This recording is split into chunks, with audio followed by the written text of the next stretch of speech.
Hey, hey, show me the bags. Introduce yourself to the viewers. My name is Devin Watley, aka EZ Paperz, the boss, the president, the enterprise establishment. You heard me? So, Paperz, how did you... So you do music, right? How did you get involved in music? To me, I don't know. I saw somebody do it, and it impressed me, honestly.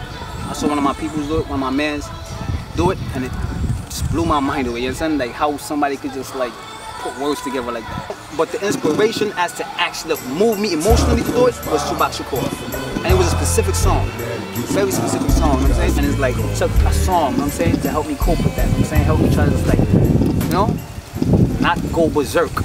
Did you really see that, okay, this is my calling, or this is something that I really want to do and I'm good at it? When was that?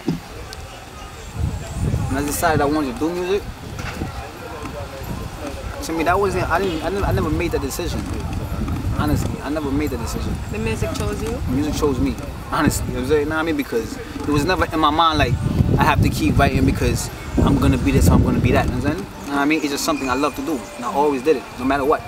Whether I was in jail, whether I was in a box, whether I was in a cell for 2 nights, you know what I'm saying? That's something I always did. And it's like, the more I did it, is the more proficient I got with it. You know what I'm saying? And I realized that. You know what I'm saying? On the realization that I was proficient with the music, that's when I started really thinking like, yo, dude, you gotta stop playing, you know what I'm saying? Know what I mean? 100 Frenchmen can't be lying. You nice, B. You know what I'm saying? What? Okay, so you mentioned jail. Yeah. So how did you ended up in jail? Because you seem like a very smart guy, fast talking type of guy. So really? Yes. So really? How you? Shorty, I was wilding. You hear me? I was wilding, and that's what I true about direction. I found direction in jail. That's what I was missing in my life. Direction. So how did you get in jail? How did you get caught up in that? Yeah, because I'm wilding, I'm bugging. You know what I'm saying? Like nothing is really of much value. My freedom was never of much value to me. You know what I'm saying? What led you to go out and decide? Was it armed robbery? What was it? It was. I mean, I had multiple charges. You had multiple charges? I had 14 charges. That's first off. Wow. I want to know the mindset that made you say that I am going to, like, led you down that path of crime. First of all, it's like you see a path of crime. When you came down here, it was that you got deported. Yeah, you know what I'm saying? Nah, I mean, I just came from jail. I just came from jail. Well, how old were you? I was like 23? 23.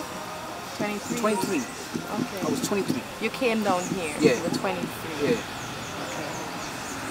You got somebody pregnant during that same time. Yeah, shortly. Yeah, shortly. You know? Got somebody pregnant. Then what? Then what happened? Like, did you get like, oh my gosh, I'm going to become a father? But when I found out Shorty was pregnant, I wasn't even here. I wasn't even in St. Kitts. I was in St. Martin when I found out Shorty was pregnant. You know what I mean? I came back here. You know what I'm saying, to deal with that situation personally. You know? And while dealing with that, you got arrested. Yeah. Okay. So she was still pregnant when you were arrested? No, she had when I came up, she was still pregnant. So I think she was like probably 3 months before she go and drop the baby, you know? Oh, okay. You know what I mean? So we did that. And then when the baby came, you met your daughter? Yeah, my daughter. What was that like? That was the best thing in my life. That was the most wonderful thing in my life. I never even thought I could feel that way. I rap and I live, that's on everything. My daughter, my life, she my everything. Pistol, my nigga, he never sing. My niggas do like we don't never sing. Ratting niggas always cutting deals. Niggas hard to figure who the fuck is real. I was focused on a couple meals. Never left the milli, got a couple still. Show me the stove, show me the stove. So you had a daughter, you had your baby, your baby girl, your little princess my baby. that you are supposed to protect. Yeah, and she's terror right now too. That y'all know. What was that? And then you said that was like the most amazing thing for you. You forgot about yourself. Yeah, she was amazing, man. Real talk. I mean, that experience want me to have another child. So what went through your mind when you had your daughter? Because what happened shortly after that? You got into trouble. See, that's the whole thing, man. I'm saying, I mean, I got my daughter, and you know,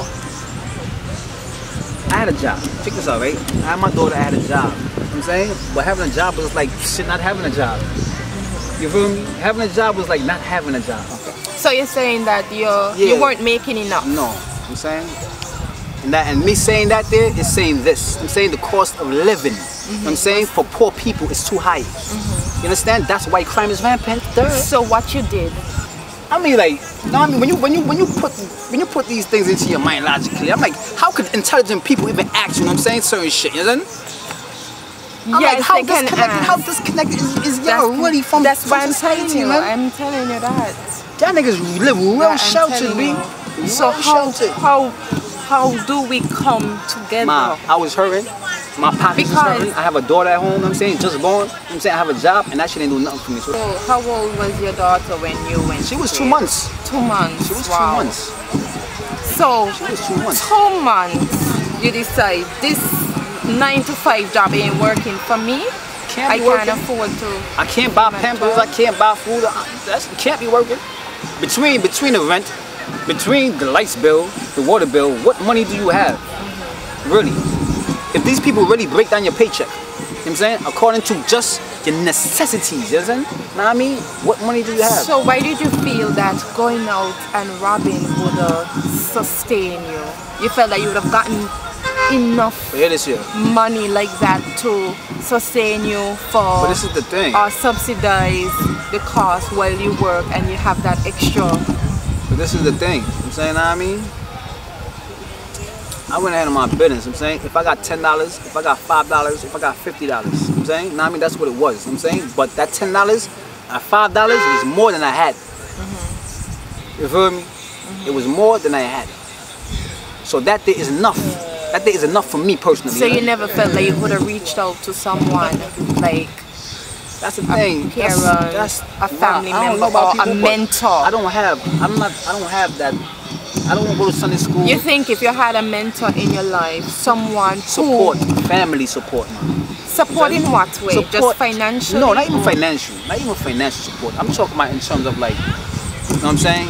Okay, encouraging I'm you, hungry. motivating I'm hungry. I'm hungry. You know what I'm saying? I could take my kid there. You know what I'm saying? I could leave my kid there. No small eat. You know what I'm saying? I mean, boom, boom, boom. And let me go handle my business or try to do something. Well, I understand that because I think that is important. The support of like an auntie, a grandparent. You could carry the child and they would babysit. They would feed the child. They would, like back in the days. And at the time, my mom wasn't even here. My mom wasn't even here. And I didn't even grow up with my mom. That's number one. My mom wasn't even here. My mom's just like. I ain't gonna say like my moms ain't my moms, but me and my moms don't correspond like mother and child type of thing, you know? You know what I mean? And like I guess because that was never there. For me, I know my mom's as a grown man. So do you think that kind of hardened your heart a bit? Because you seem somewhat hardened, like that wild kind of personality and attitude, like I don't care, I'm gonna do this, I don't care what I do, you know, one life to live. Do you think that because of the absence of your mother's I think that must play some type of role in that. I agree. Must. I would be a fool to sit here on camera and tell you no. Of course that must. You know what I'm saying? If you have any brain, you have any woman, you know what I'm saying? That must be some type of fact. So what would you say to mothers who have children or young children, young son? What would, from your experience, what would you say to these mothers? Because I read a quote, I'm gonna go first. Because so this is a quote by Theodore Roosevelt, and I want you to tell me if you agree with it. It says, the successful mother, the mother who does her part in rearing and training aright the boys and girls who are to be men and women of the next generation, is of greater use to the community.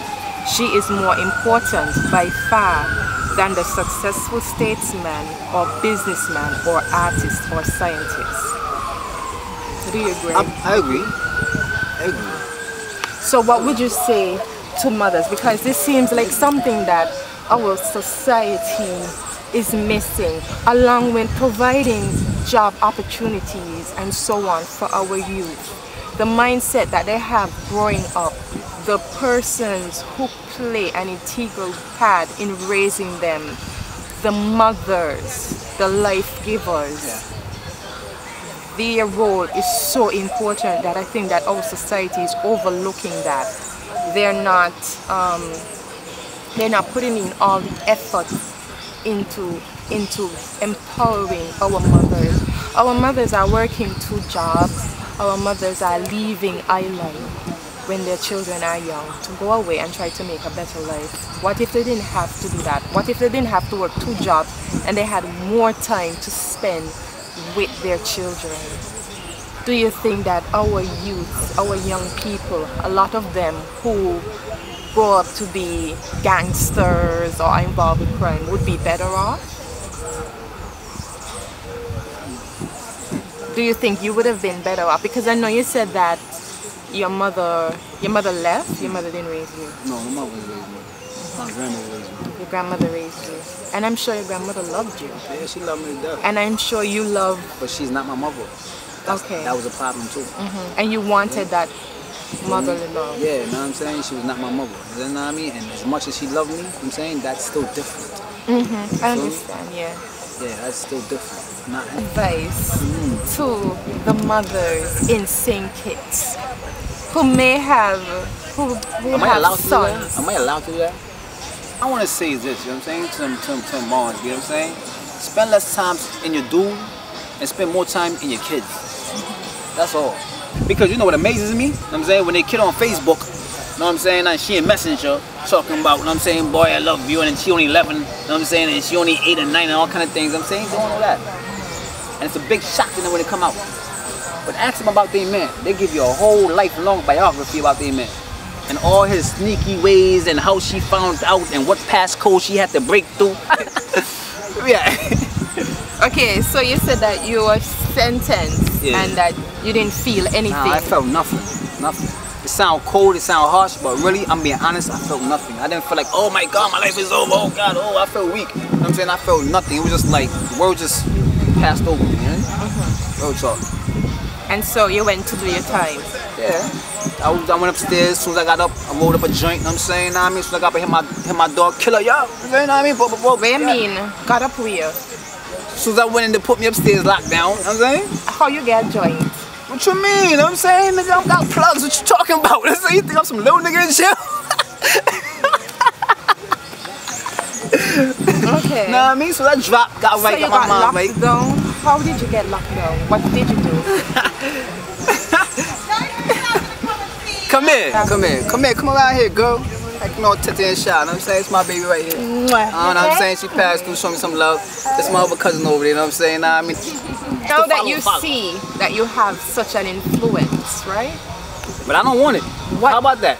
You don't want it? That's not something I want, to be influencing nobody, kid, you know what I'm saying? Nah, I mean, nah. You feel me? What about influencing them to be on a more positive path or to do the right thing? As Malcolm X, who influenced so many people, including myself. I've read that book I'm reading also. it right now. And I've read that book like 4 times. He's like my favorite person, you know. And I prefer Malcolm over Martin Luther King. Yeah, him. I do as well. Because to me, Martin Luther was a sucker. I'm sorry. He was a sucker, fam. You know what I'm saying? Not in his ideals. You know what I'm saying? I mean, but his actions. In actions, you know what I'm saying?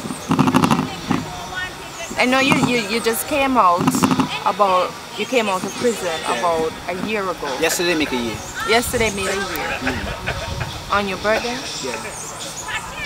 And what would it take for you, now you're out, to be fully rehabilitated and to be a productive person in society, a person who is like for change and for positivity. Light. Yeah, you know what I mean by light? No. Okay. Light meaning I need to see how. You know what I'm saying? I'm gonna get what I need done. Okay, so tell us about your education while incarcerated. I was in there, I got some subjects and shit like got 13 subjects, 12, 13 subjects. Sometimes I even have problems naming them, you know? Honestly. You feel me? Because, you know, them things be flipping through your mind like, I don't even remember the name of them sometimes. I be trying to call some names like, what they call that? You know? Yeah, but I got, you know, math and English, CSEC. got accounts. Wow. Accounts, what? Human social biology. That's it. That's A level. That's some C biology. Oh, biology. Okay. So what area of work are you interested in with gaining the education and knowledge while in prison? You know, right there. When we did the college thing, I was shooting more for like business management because I'm gonna own my own business, and I want to be able to manage my own business. I don't want nobody behind my money. I want to be behind my own money. You feel me? Yeah, that's what the streets taught me. You know, business management unit 1 and 2. The core subjects, that you have to do. Yeah. Integrated math, the other joint. You know what I'm saying? Communication studies, and Caribbean studies, communication studies, Caribbean studies. Yeah, integrated. And them two things there. So that is amazing that you have that. So hey, that's my point. What area? What are you doing with it? That's my point. What are you going to do with it? What do you want to do with it? What I want to do? I would love to do something in terms of like you said, media. You know what I'm saying? Like, I don't know. I just feel like media is my thing. I was told keep the noise down. Fans watching, Poppy high, he closed down. I fell in love, I got him too.